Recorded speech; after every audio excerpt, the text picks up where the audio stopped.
بسم اللہ الرحمن الرحیم۔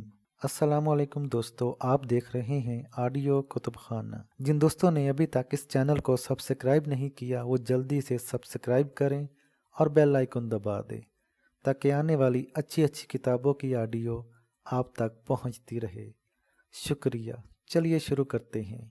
ایم اے راحت کا اردو ناول آسیب بڑا خوبصورت اور سرسبز مقام تھا۔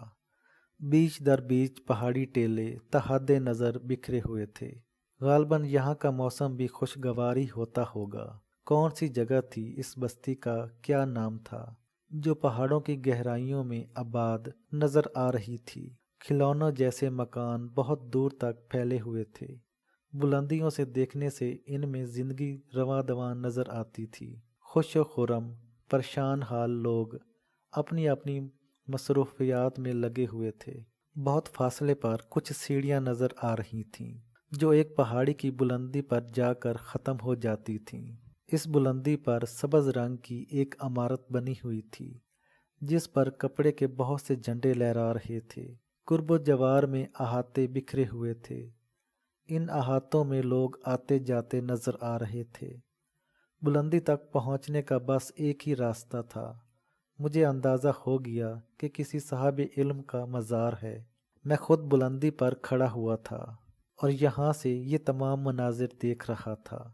نہ جانے کتنے دن کی مسلسل مسافت کے بعد اس طرف آیا تھا۔ پہاڑی کے دامن میں درختوں کی بہتات تھی۔ جگہ جگہ درخت لگے ہوئے تھے اور لوگوں نے ان کے نیچے ڈیرے ڈال دیے تھے۔ چولہے روشن تھے، کھانے پک رہے تھے، کہیں لنگر بھی ہو رہا تھا۔ میں تمام مناظر دور سے ہی دیکھتا رہا۔ میرے لیے فاصلوں کی حد تھی اور میں فاصلے ہی اختیار رکھے ہوئے تھا۔ کیا فائدہ انسانوں کو تکلیف دینے سے؟ خواہ مخواہ مجھ سے نفرت کر کے گناہ مول لیں گے، مجھے دھکے دے کر وہاں سے ہٹا دیں گے۔ یہ تو ہونا ہے، میں انہیں یہ سب کچھ کرنے پر مجبور کروں۔ بہتر تو یہ ہے کہ خود ہی اپنی سمت متعین کر لوں۔ چنانچہ میں وہاں سے تھوڑا سا آگے ہٹ کر فروکش ہو گیا۔ یہاں بھی پہاڑی ٹیلوں کا ایک لامتناہی سلسلہ پھیلا ہوا تھا۔ لوگ ان کے دامن میں بھی آ جا رہے تھے۔ حالانکہ فاصلہ بہت زیادہ تھا اور مزار کے قرب و جوار میں زائرین نے جو ڈیرے ڈال رکھے تھے وہ یہاں سے کافی فاصلے پر تھے، لیکن پھر بھی سیر و سیاحت کے رسیہ ماحول کا لطف لینے کے لیے دور دور تک پہنچ جاتے تھے۔ میں تھکے تھکے سے انداز میں ایک جگہ بیٹھ گیا۔ مجھے اپنے بدن میں درد محسوس ہو رہا تھا۔ طبیعت کچھ عجیب سی کیفیت کا شکار تھی۔ شاید بخار آ گیا تھا، آ ہی گیا ہوگا۔ ہوتا ہی رہتا ہے یہ سب کچھ۔ یہ تو بس موسم کے اثرات ہیں، وقت کی دین ہے۔ شدت کچھ زیادہ ہی بڑھ گئی تھی۔ میں زمین پر لیٹ گیا اور اس کے بعد ایک بے خبری سی ساری وجود میں طاری ہو گئی۔ مجھے یہ بھی پتہ نہیں چلا کہ مجھ پر کون انسان نواز وہ کمبل ڈال گیا تھا جس نے مجھے بڑا سکون بخشا تھا۔ بہت عرصے سے موسم کی شدت برداشت کرتا آ رہا تھا۔ کہاں سے لاتا، کیا لاتا؟ اب تو جد و جہد ہی دم توڑ گئی تھی۔ بس ایک انسانی وجود نہ جانے کیوں اپنے آپ کو گھسیٹ رہا تھا۔ مجھے خود بھی جینے کا مقصد معلوم نہیں تھا۔ نہ کوئی آرزو تھی، نہ کوئی احساس۔ بس زندگی کے فریب میں گرفتار تھا اور زندگی مجھ سے مسلسل مذاق کیے جا رہی تھی۔ نہ جانے رات کا کون سا پہر تھا۔ مزار سے قوالیوں کی آوازیں آ رہی تھیں۔ کوئی سریلا قوال بڑے اچھے انداز میں گا رہا تھا۔ کانوں کی اس کی آواز بے حد بھلی لگ رہی تھی۔ ساز و آواز کی ہم آہنگی ایک عجیب سا سما باندھے ہوئے تھی۔ بے اختیار میرا دل مچل اٹھا۔ میں نے سوچا کہ اتنی دور چلا جاؤں جہاں سے یہ آواز میرے کانوں میں صحیح مفہوم کے ساتھ پہنچ جائے۔ میں اپنی جگہ سے اٹھا اور آہستہ آہستہ آگے بڑھنے لگا۔ طبیعت بے اختیار ہوتی جا رہی تھی۔ قوالی کے بول اور قوال کی حسین آواز نے ذہن میں ایک عجیب سا سرور طاری کر دیا تھا۔ میرے قدم آگے بڑھتے رہے اور شاید میں اپنی حد کو عبور کر گیا۔ پتہ نہیں دوسرے لوگوں نے مجھ پر کوئی توجہ دی ہو یا نہ دی ہو۔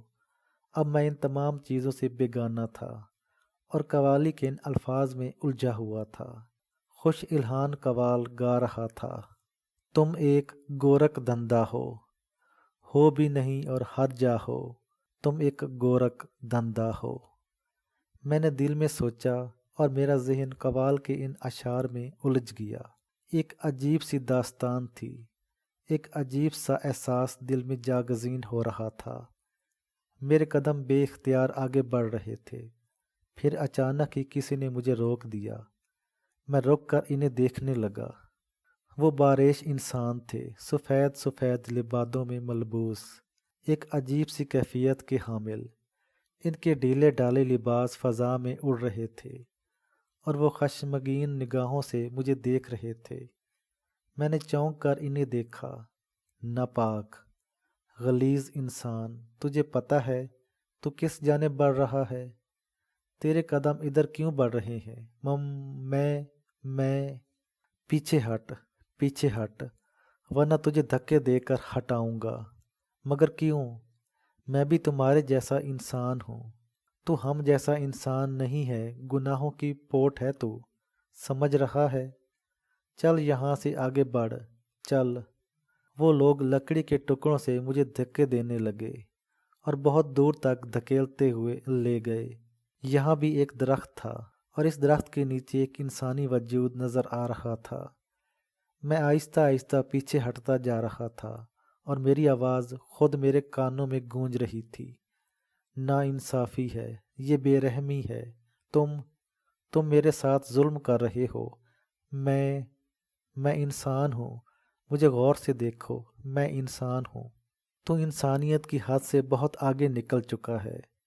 ان میں سے ایک نے زور سے میرے سینے پر لکڑی چبو کر دھکیلتے ہوئے کہا۔ میں نیچے گر پڑا تھا۔ میں نیچے گرا تو اس وجود نے، جو درخت کے نیچے موجود تھا، میرے سر کو اپنے ہاتھوں میں سنبھال لیا۔ پھر میرے کانوں میں ایک لرزتی ہوئی نسوانی آواز ابھری۔ ارے بھائی، کیا کر رہے ہو؟ کیا کر رہے ہو؟ انسان ہے بیچارہ، انسان ہے یہ، اس طرح کیوں کر رہے ہو؟ تو پھر تم اسے اپنی آغوش میں سمیٹ لو، کوڑ پھوٹ رہا ہے اس کے بدن سے۔ ظالم ہے یہ، گنہگار ہے یہ، سمجھی، گنہگار ہے، ایک درویش نما بزرگ نے کہا۔ معاف کرو بھائی، میں دیکھ لوں گی کون ہے۔ کسی ماں کا بیٹا تو ہوگا، اس کے ساتھ یہ بدسلوکی نہ کرو۔ دیکھو، اس سے کہو کہ مزار کے حدود میں داخل نہ ہو، یہ غلیظ ہے، ناپاک ہے۔ ناپاک جسم تو شفاف پانی سے دھل کر صاف بھی ہو سکتے ہیں۔ کسی انسان کو غلیظ اور ناپاک کہہ کر اس طرح دھکے دے کر گرا دیا جاتا ہے۔ بڑی بھی بیکار باتیں نہ کرو، تم نہیں جانتی یہ کیا ہے۔ اچھا ٹھیک ہے بھائی، اچھا ٹھیک ہے، میں اسے دیکھ لوں گی، تم لوگ جاؤ۔ وہ تمام درویش واپس چلے گئے، جو کوئی بھی تھے۔ اس نے مجھے دیکھا اور پھر ہم درد لہجے میں بولی، تمہیں تو شاید بخار ہے۔ کون ہو تم؟ کون ہو بیٹا؟ آرام سے لیٹ جاؤ۔ کیوں چلے گئے تھے ادھر؟ مت جاؤ ایسی جگہ جہاں تمہیں نفرت کی نگاہ سے دیکھا جائے۔ چاند نے بادلوں کی اوٹ سے سر ابھارا اور ماحول روشن ہو گیا۔ میری آنکھیں چکا چوندھ ہو رہی تھیں۔ میں اس مہربان عورت کا چہرہ نہیں دیکھ سکتا تھا۔ کچھ دھندلاہٹیں آنکھوں پر طاری تھیں، لیکن عورت نے غور سے مجھے دیکھا۔ پھر دفعتاً میں نے اس کے وجود میں لرزشیں محسوس کی۔ اس کی لرزتی ہوئی آواز ابھری، کون؟ نادر؟ کیا تو نادر ہے؟ اگر تو نادر نہیں ہے تو تیرے چہرے کے نقوش، میری آنکھیں جو کچھ دیکھ رہی ہیں، کیا وہ صرف ایک دھوکہ ہے؟ کون ہے بیٹا؟ تو کون ہے؟ بتائے گا نہیں مجھے؟ لیکن کسی کی زبان سے اپنا نام سن کر، اس کے لہجے کی ہمدردی محسوس کر کے، میں نے آنکھوں کی بینائی مجتمع کی اور غور سے اسے دیکھنے لگا۔ ذہن کے پردوں پر کچھ مٹے مٹے سے نقوش ابھرے، کچھ مناظر یاد آنے لگے، وہ مناظر جن کا تعلق زندگی کے کسی دور سے تھا۔ یہ چہرہ تو شناسا ہے، شاید اس وقت سے جب پہلی بار آنکھوں نے کسی کے نقوش کو دل کی گہرائیوں سے محسوس کیا تھا، وہ جس سے زندگی کا ہر لاڈ کیا تھا، وہ جس سے اپنی طلب پہلی بار مانگی تھی۔ ماں ہے یہ، شاید ماں۔ ہاں، یقیناً وہی ہے۔ وہ عورت جس کی آغوش سے زندگی کی نمود ہوئی تھی، وہی تو ہے، وہی تو ہے جس کی وجہ سے میں چلا آیا تھا، وہی عورت جس نے فضل خان کو میرا باپ بنا دیا تھا، اس شخص کو جو مجھ سے بالکل محبت نہیں کرتا تھا، وہی ہے، یقیناً یہ وہی ہے۔ پتہ نہیں یہ آواز ہونٹوں سے نکلی تھی یا دل سے۔ میں نے اسے پکارا، ماں، اور وہ بے اختیار ہو گئی۔ ہاں نادر، ماں ہوں، حسینہ ہوں میں، تیری ماں ہوں نادر، ماں ہوں تیری۔ اس نے کچھ اس انداز سے کہا کہ میرا سینہ پھٹنے لگا۔ زخموں کی تکلیف، اپنے آپ سے بیگانگی کا احساس، وہ سب کچھ جو اپنے آپ کو اپنے وجود سے منکر کرتا تھا، ختم ہو گیا۔ نہ جانے کیوں مجھے یہ محسوس ہوا کہ کائنات میں بسنے والا ہر وجود مجھے ٹھکرا دے گا، لیکن یہ عورت میرے زخموں سے گن نہیں کھائے گی۔ پتہ نہیں کیوں یہ یقین دل میں بیدار ہوا، اور طویل عرصے کے بعد ایک آرزو ابھری، کسی سے چمٹ جانے کی، کسی کو اپنے آپ میں سمو لینے کی، کسی میں داخل ہو جانے کی۔ میں نے اسے دونوں ہاتھوں سے بھینچ لیا۔ ہاں ماں، نادر ہوں میں، نادر ہوں میں، نادر میرا بیٹا، میرا بچہ، میرا لال، میرا لخت جگر۔ اس کے اندر بھی محبتوں کا طوفان امڈ آیا تھا۔ ہم ماں بیٹے ایک دوسرے سے چمٹے رہے۔ وہ میرے زخموں سے گن نہیں کھا رہی تھی۔ اس نے غور بھی نہیں کیا تھا کہ میں کوڑی ہوں۔ میں اس سے لپٹا رہا، اور مجھے یوں محسوس ہوا کہ وہ چھنا ہوا سکون، وہ محبت کا لمس جس کا تصور بھی دل سے مٹ چکا تھا، ایک بار پھر مجھ تک پہنچ گیا ہے۔ ہر طرح کی ریاکاری سے پاک وہ سچا جذبہ، جس کی شاید ہر دل کی گہرائیوں میں طلب چھپی ہوتی ہے۔ کوئی محروم ہو جائے تو الگ بات ہے، لیکن اگر کبھی وہ اپنی آرزوؤں کی تلاش کرے تو اس میں یہ جذبہ اسے ضرور مل جائے گا۔ وہ کھڑے ہوئے تھے جو مجھ سے نفرت کرتے تھے، جو درویش تھے، جو خدا کا قرب حاصل کر چکے تھے، جو اس مزار شریف کی بے حرمتی سے نالاں تھے۔ وہ یہی چاہتے تھے کہ مزار پاک کی حدود میں ایک کوڑی، ایک ناپاک انسان کا وجود نظر آئے۔ وہ ناخوشگوار نگاہوں سے ہمیں دیکھ رہے تھے، لیکن یہاں کچھ نہیں تھا۔ ان نگاہوں کا کوئی نوٹس نہیں لے رہی تھی۔ وہ عورت جس نے اپنی کوکھ سے مجھے جنم دیا تھا، وہ مجھے چوم رہی تھی۔ اس نے مجھے زور سے بھینچ رکھا تھا۔ اس کی ہونٹوں کا لمس مجھے اپنی آنکھوں، اپنی پیشانی، اپنے رخسار، اپنے ہاتھوں، ہر جگہ محسوس ہو رہا تھا، اور جہاں اس کے ہونٹوں کا لمس محسوس ہوتا، وہاں یوں لگتا جیسے تکلیف ختم ہوئی جا رہی ہو۔ ایک ٹھنڈک، ایک عجیب سا احساس، سکون۔ یہ صرف لفظی نہیں، حقیقی تھی۔ ماں کے لمس نے مجھے میری تمام تکلیفوں سے بے نیاز کر دیا تھا۔ مجھے یوں محسوس ہو رہا تھا جیسے دنیا بھر کی تپش سے نکلنے کے بعد میں جنت کی پرفضا وادیوں میں پہنچ گیا ہوں۔ مجھے وہ مل گیا تھا جو میرے سینے کی گہرائیوں میں تڑپ رہا تھا، محبت کا ایک سچا لمس۔ تب ایک شخص آگے بڑھا اور اس نے کہا، بیوقوف بوڑھی، تو اپنے لیے موت خرید رہی ہے؟ جاؤ، چلے جاؤ یہاں سے۔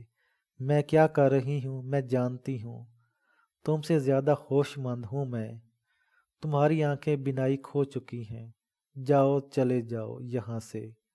کیوں ہمارے درمیان آ رہے ہو؟ جاؤ۔ وہ زور سے چیخی اور وہ شخص واپس چلا گیا۔ ماں مجھے اپنی آغوش میں اس طرح لیے بیٹھی تھی جیسے ایک ننھے سے بچے کو آغوش میں لے کر سلایا جاتا ہے۔ وہ مجھ سے کہہ رہی تھی، کہاں چلا گیا تھا رے پگلے؟ کہاں چلا گیا تھا تو نادر؟ بول، مجھے چھوڑ کر کہاں چلا گیا تھا؟ تو نے یہ نہیں سوچا کہ میں تنہا رہ جاؤں گی؟ ہاں نادر، تنہا ہی تو رہ گئی تھی۔ قصور میرا نہیں تھا نادر۔ تیرے باپ نے مجھ سے قاضی صاحب کے سامنے وعدہ کیا تھا کہ وہ زندگی کی آخری سانس تک مجھے پناہ دے گا۔ اس نے کہا تھا نادر کہ وہ ہر خوشی اور ہر غم کا لمحہ میرے ساتھ بسر کرے گا۔ اس نے مجھے سہارا دیا تھا نادر۔ اللہ کے کلام کی روشنی میں اس نے اپنے وعدے توڑ دیے اور اٹھ کر دنیا سے ہی چلا گیا۔ بتا، میرا کیا قصور تھا؟ میں نے تو اپنی ہوش مندی کی آنکھ اسی کے ساتھ کھولی تھی۔ پھر میں تنہا رہ گئی۔ لوگوں نے کہا کہ میں تنہا نہیں رہ سکتی، تیری پرورش نہیں کر سکوں گی، اور انہوں نے یہ بھی کہا کہ زندگی کے لیے مجھے دوسرا سہارا درکار ہے۔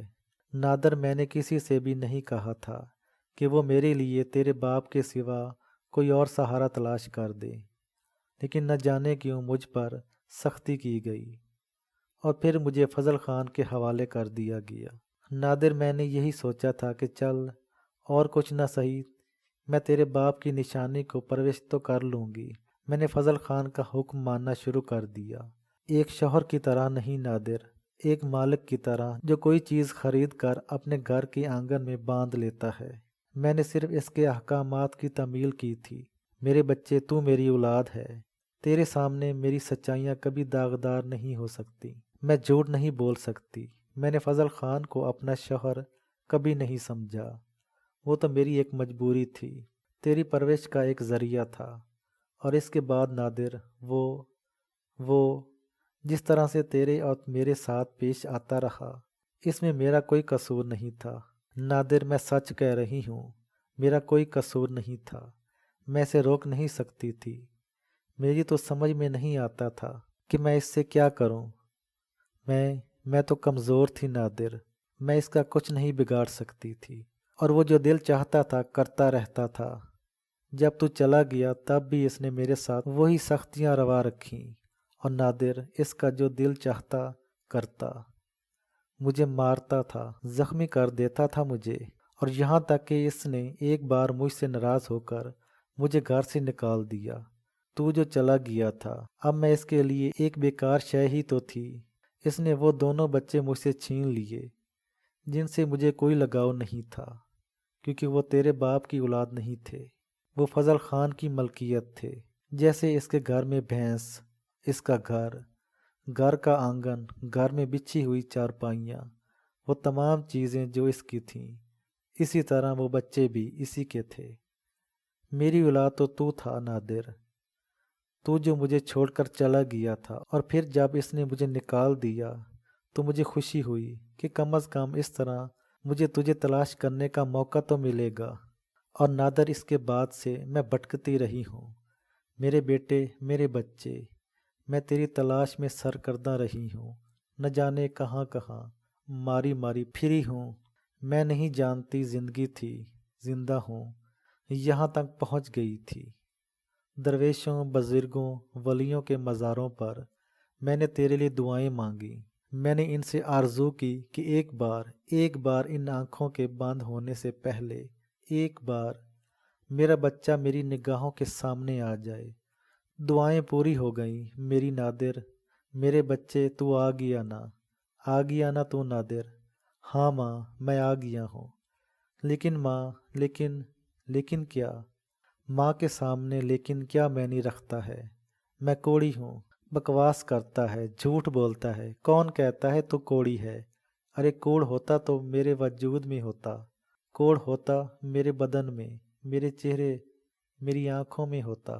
تو میرے وجود کی انتہائی گہرائیوں میں چھپا ہوا خون کا قطرہ ہے، بھلا تمہیں کوڑ جیسی موذی شے کیسے چھو سکتی ہے؟